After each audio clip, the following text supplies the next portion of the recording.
মৌলভীবাজারে আওয়ামী লীগের বৃক্ষরোপণ কর্মসূচি।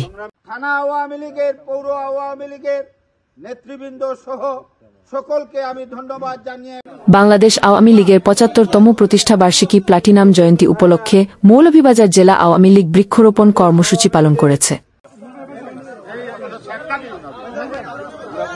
রোববার ৭ জুলাই দুপুরে মৌলভীবাজার স্টেডিয়ামের আউটার সাইটে বঞ্জ, ফলজ ও ঔষধি গাছের চারা রোপণ করে এ কর্মসূচি পালন করা হয়।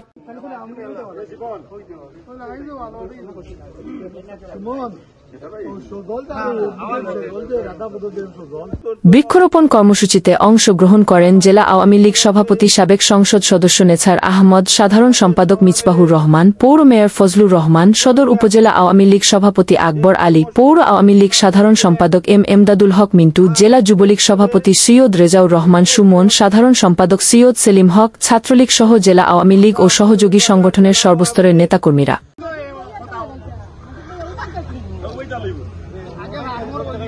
পর্যায়ক্রমে জেলার সকল উপজেলা, পৌরসভা ও ইউনিয়নে বৃক্ষরোপণ করা হবে বলে জানিয়েছেন নেতৃবৃন্দ। আপনারা জানেন, বাংলাদেশে পরিবেশ বিশ্বের মধ্যে সবচেয়ে নিচু পর্যায়ে, এবং যার জন্য আমরা প্রাকৃতিক দুর্যোগে বিভিন্নভাবে আক্রান্ত হচ্ছি বারবার।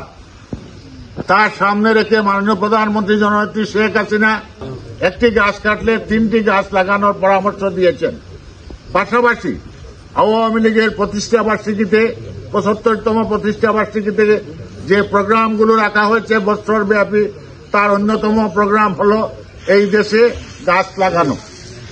তার জন্য আমরা আজকে মৌলভীবাজার জেলা আওয়ামী লীগ এই অনুষ্ঠান আমরা পালন করছি। আজকে মৌলভীবাজার জেলা আওয়ামী লীগের উদ্যোগে এই স্টেডিয়ামে আমরা বৃক্ষরোপণ কর্মসূচির শুভ উদ্বোধন ঘোষণা করা হবে। আমরা এই বৃক্ষরোপণ কর্মসূচিতে আমাদের সদর উপজেলার 12টি ইউনিয়নে আমরা 70টি করে চারা প্রদান করব।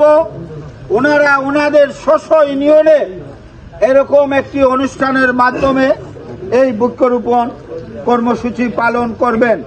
এবং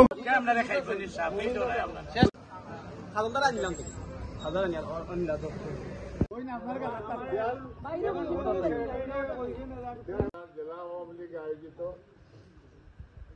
কেন্দ্রীয়